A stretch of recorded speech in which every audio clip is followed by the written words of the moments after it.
discussion on the creative economy, whether that figure actually fully captures the extent of the creative economy in India.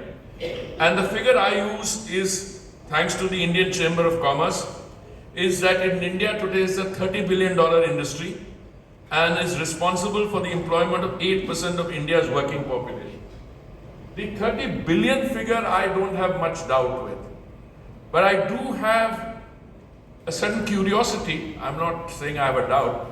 I have a certain curiosity to find out, when we estimate the extent of the Indian creative economy, whether we are able to take into account all the artisans, all the people at the disaggregated sector who actually contribute to that.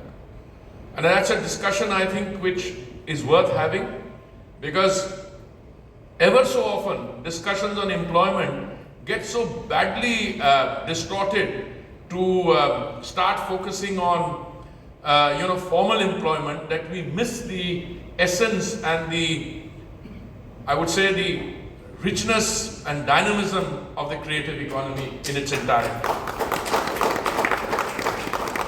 An increasing number of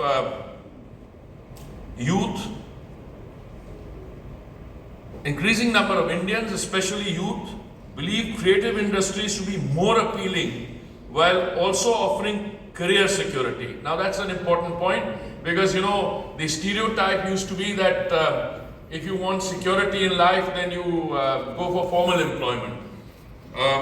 Aman and I attended the same class. We used to be together in the university, and sometimes when I look back at my career, 39 years in the Foreign Service and 6 years international think tanking, and my 8th year as a minister now, and I was wondering who derives more satisfaction. But that's a debate we can have separately, because there is something about the creative industry in terms of contribution. I'm not saying the other professions don't contribute. Certainly I'm not going to admit that I don't contribute. I do. But whether it's Central Vista or a new parliament, that's a different discussion to have.